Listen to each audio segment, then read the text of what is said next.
Bismillahirrahmanirrahim. Dear students, I am Dr. Kasser Mahmood and I am here with the topic of classical theories. And today we are going to discuss Herbert Spencer. And we are going to discuss the theory of social evolution. सबसे पहले हम social evolution की theory को discuss करेंगे. Evolutionary theory or the law of evolution is often regarded as the greatest contribution of the British sociologist Herbert Spencer. ये इसकी सबसे बड़ी contribution है in the field of sociology, या आप कह सकते हैं in the field of evolution, यानी evolution को explain करने में सबसे बड़ा काम इसने ये किया है. Herbert Spencer to the realm of the social thought, यानी ये जो social thought है ये इसकी बहुत बड़ी आप कह सकते हैं कि कंट्रीब्यूशन है सोशियोलॉजी के हवाले से. दो his social theories created many controversies, still those will not obscure the important role that he had played in enriching the field of social thought.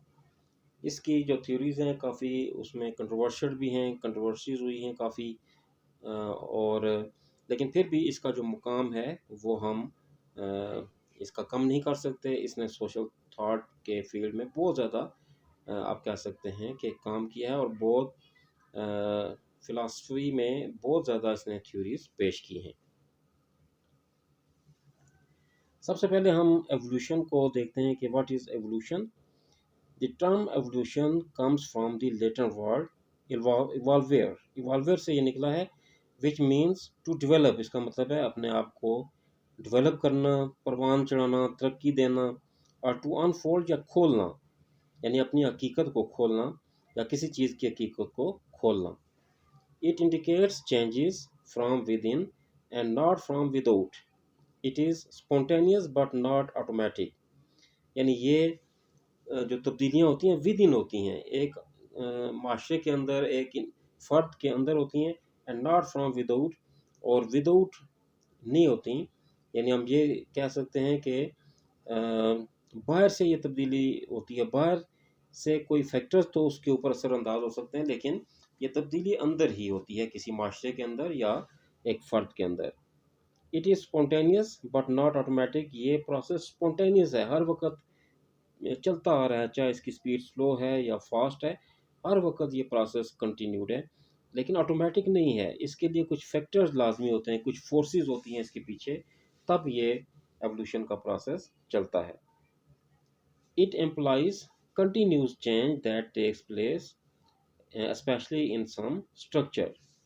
इसमें क्या होता है कि कंटिन्यूस चेंजेस जो आती रहती हैं स्ट्रक्चर के अंदर, वो इसमें डिस्कस होती हैं. अब हम सोशल एवोल्यूशन को देखते हैं. The term evolution is borrowed from biological science to sociology. ये बायोलॉजिकल साइंस से ये टर्म निकली है सोशियोलॉजी में. The term organic evolution was replaced by social evolution. तो पहले ऑर्गेनिक एवोल्यूशन थी जो ऑर्गेनिजम्स के अंदर होती थी, और अब उसी को हमने सोसाइटी के अंदर यानी सोशल एवोल्यूशन में तब्दील कर दिया. ऑर्गेनिक एवोल्यूशन का मतलब यह है कि आदमी पहले किस शक्ल का था, फिर कैसे पैदा हुआ, फिर कैसे इस मौजूदा शक्ल में कैसे आया. और सोशल एवोल्यूशन का मतलब यह है कि जब वो आदमी दूसरों के साथ इंटरेक्ट करना शुरू हुआ, तो इस इंटरेक्शन में कैसी तब्दीलियाँ वाक़ई हुई. Whereas the term organic evolution is used to denote the evolution of the organism, organic evolution का मतलब होता है कि एक ऑर्गेनिज्म के अंदर जो इर्तिका हो रहा है, एवोल्यूशन हो रहा है, उसके अंदर जो डेवलपमेंटल स्टेजेस आ रही हैं। The expression social evolution is used to explain the evolution of human society. तो सोशल एवोल्यूशन सिंपली आप कह सकते हैं कि ह्यूमन सोसाइटी को ये एक्सप्रेस करने का नाम है। Here the term implies the evolution of man's social relation, और जाहिर सी बात है क्योंकि सोसाइटी के अंदर जो डोमिनेंट पोजीशन है वो मैन की है, तो इसलिए आदमी के ही सोशल रिलेशन को हम उसी के अंदर जो एवोल्यूशन होती है वो हम इसमें डिस्कस करते हैं। स्पेंसर ने जो थ्योरी दी थी, Spencer theory of evolution, Spencerian interpretation relating to evolution could be two parts. ये दो हिस्से हैं इसके, general theory of evolution and theory of social evolution. एक तो आम है जो कि आप ऑर्गेनिज्म पर लागू कर सकते हैं, जनरल लागू कर सकते हैं, और दूसरी जो थ्योरी ऑफ सोशल एवोल्यूशन है वो सिर्फ सोशल एवोल्यूशन यानी सोसाइटी के अंदर जो एवोल्यूशन हो रही है उस पर बेस्ड है। सबसे पहले हम देखेंगे general theory of evolution. According to Spencer, evolution is a change from a state of relatively indefinite incoherent homogeneity to a definite coherent heterogeneity। इसमें वो कहता है कि ये जो एवोल्यूशन है ये असल में चेंज है कि एक ऐसी state of relatively indefinite state, incoherent और होमोजेनिटी की जो स्टेट है जिसमें सारे एक ही जैसे होते हैं और एक ही तरह से बिहेव करते हैं, उनमें जब हेट्रोजेनिटी आती है यानी उसमें जब मुख्तलिफ उनके एटीट्यूड शुरू हो जाते हैं तो तब ये एवोल्यूशन आती है। For Spencer, this law of evolution is universal in character, for it is applicable to the physical, organic and social world। तो स्पेंसर के लिए ये कानून जो है एवोल्यूशन का कानून, ये यूनिवर्सल इन करेक्टर है। वो कहता है कि तमाम दुनिया के हर किस्म के माशरे पर हम ये लागू कर सकते हैं, और ये फिज़िकल, ऑर्गेनिक, सोशल वर्ल्ड, हर तरह की आप फील्ड में भी इसको लागू कर सकते हैं। For him law of evolution is supreme law of every becoming. वो कहता है कि जो भी तब्दीली हो रही है, जो भी वाक़या वकूअ पज़ीर हो रहा है, उसके पीछे जो सुप्रीम लॉ है वो लॉ ऑफ एवोल्यूशन ही है। उसने 3 बेसिक लॉज और 4 प्रोपोजिशंस दिए हैं इस हवाले से। सबसे पहले 3 बेसिक लॉज।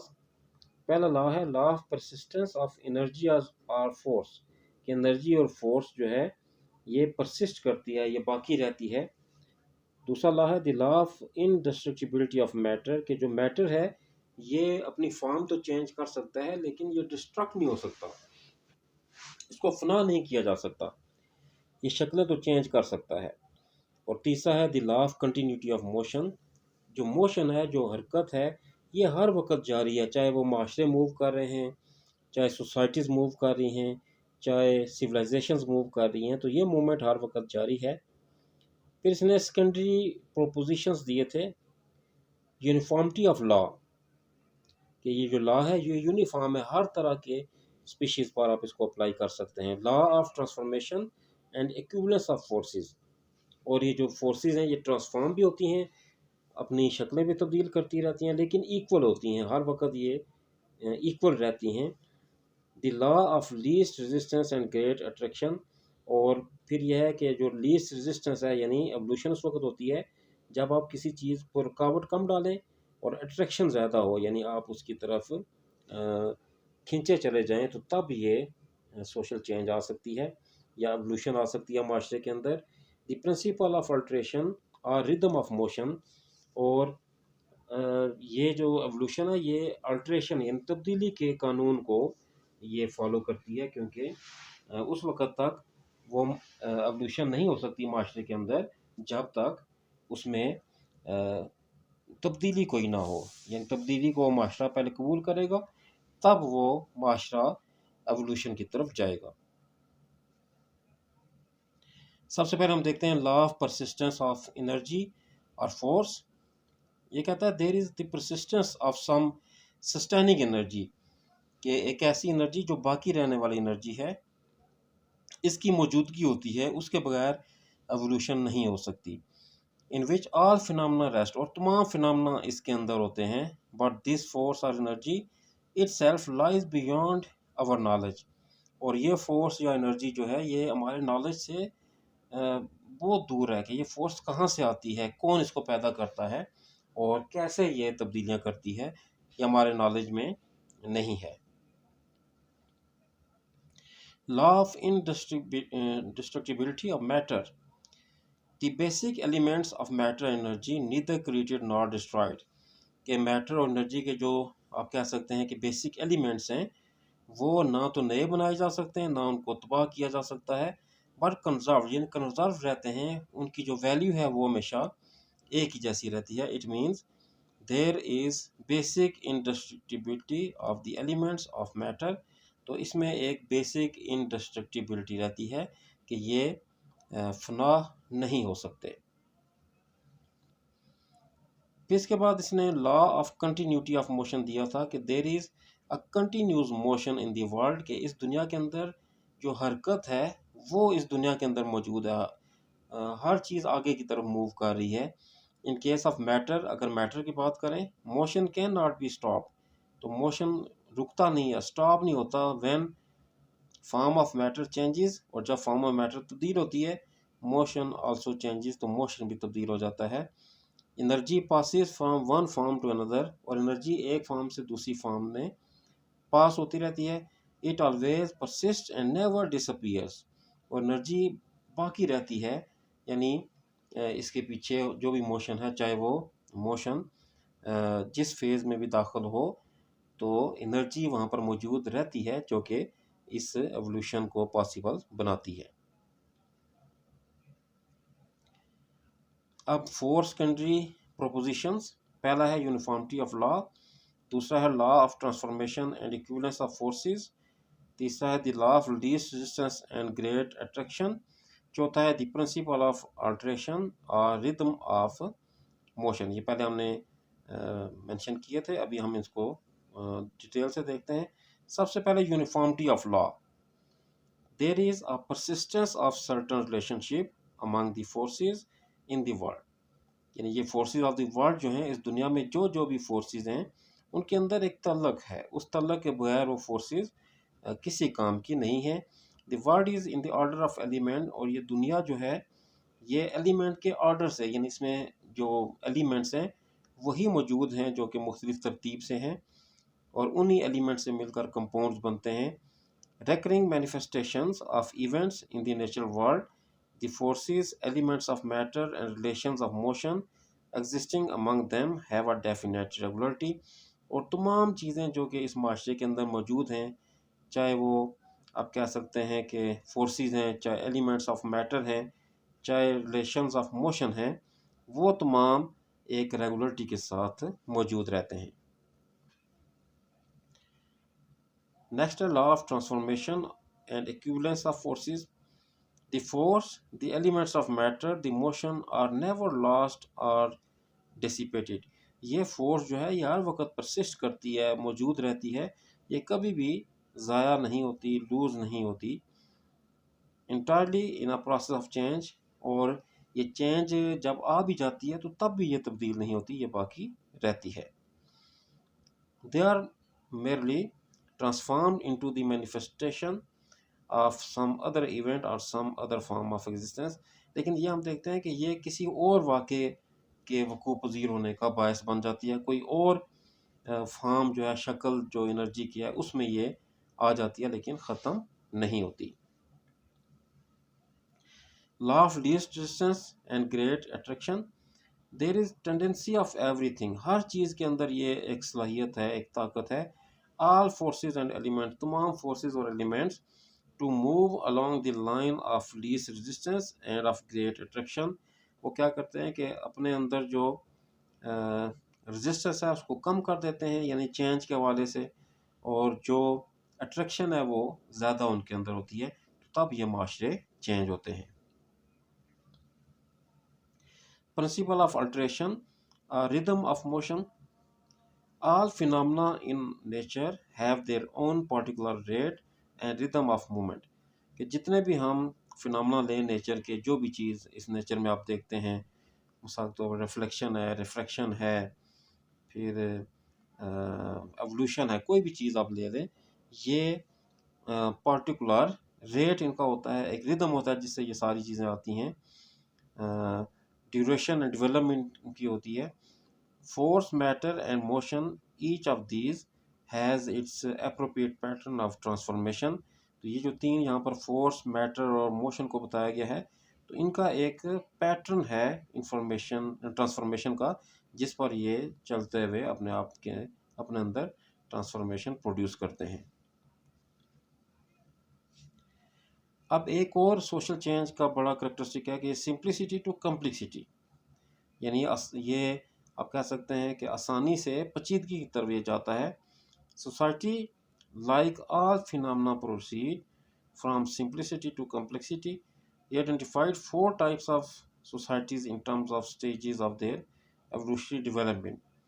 कि माशरे जो होते हैं ये सिंप्लिसिटी से ये कम्प्लेक्सिटी यानी पेचीदगी की तरफ जाते हैं, और उसने चार तरह की सोसाइटीज़ बताई थी जो कि एवोल्यूशनरी डेवलपमेंट जिनके अंदर होती है। पहली है simple society, most primitive society without any complexities and consisting of several families. इसमें काफ़ी फैमिली भी रहती हैं और कोई इनके अंदर आप कह सकते हैं कि कम्प्लेक्सिटी प्रोड्यूस नहीं होती। Compound societies developed by a large number of simple societies. इसमें काफ़ी सारी आप सोसाइटी लें और उनको जब कंबाइन करेंगे, उनको आप डेवलप करेंगे जब, तो वो कंपाउंड सोसाइटी कहलाएगी। डबली कंपाउंड सोसाइटी यानी इससे भी जब ज़्यादा हो, and these societies consist of several tribe, इसमें अंदर बहुत सारे कबीले आ जाते हैं, फिर उससे ये सोसाइटी बनती है। एंड ट्रिपली कंपाउंड सोसाइटी, और बाज़ का इतनी ज़्यादा कि ये दुगने से भी काम आगे चला जाता है, और ये ट्रिपली जो कंपाउंड सोसाइटीज़ हैं वो भी बखूब पज़ीर होती हैं। अब इसके बाद हम देखते हैं कि जो सोसाइटी में सबसे ज़्यादा चेंज देखने में आई है वो है मिलिट्री टू इंडस्ट्रियल सोसाइटी। क्योंकि जब भी कोई इलाका कब्ज़े में लिया जाता है तो उसमें मिलिट्री ऑपरेशन किया जाता है ज़्यादातर, तब वो इलाका कब्ज़े में आता है। तो फिर आहिस्ता आहिस्ता वो माशरा अपने आप को मिलिट्री तसल्लुत से आज़ाद करके इंडस्ट्रियल सोसाइटी में तब्दील हो जाता है। Evolution process from military society to industrial society. Industrial society is located on voluntary cooperation. ये वॉलंटरी कॉपरेशन पर डिपेंड करता है, इसमें कोई और नहीं, सख्ती नहीं होती, आप करना चाहें तो कर लें, नहीं तो पुरानी जो आपकी रूटीन है उसी पर चलते जाएं। Military society has a centralize government. Military society की एक सेंट्रलाइज गवर्नमेंट होती है। The industrial society has a decentralize government. उसकी गवर्नमेंट जो है डिसेंट्रलाइज होती है, वो एक सेंटर के अंदर वजूद में नहीं आती। इसके बाद है military society has economic autonomy. Military society के अंदर इकोनॉमिक अटॉनमी होती है, वो जो रूलर्स होते हैं वो खुद मुख्तार होते हैं हर चीज़ खर्च करने में, और ये अटॉनमी जो है इंडस्ट्रियल सोसाइटी के अंदर नहीं है। फिर इसके बाद नेक्स्ट है domination of the state over all other social organization is found in the military society. तो इसमें हम देखते हैं कि जो डोमिनेशन ऑफ स्टेट है वो तमाम सोशल ऑर्गेनाइजेशन के अंदर क्या है, वो यानी इकोनॉमिक ऑटोनॉमी उनके पास होती है।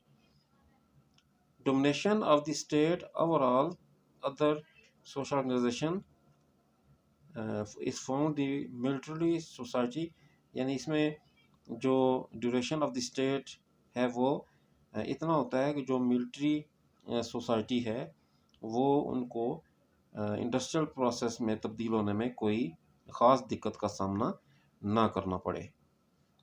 Domination of the state over all other social organization is found in the military society. Military society में ये होता है कि तमाम जितने भी इदारे हैं सब पर मिलिट्री पाबंदियाँ लगा देती है, उनको अंडर कंट्रोल कर देती है, तो ये एक फ़र्क बाकी रहता है।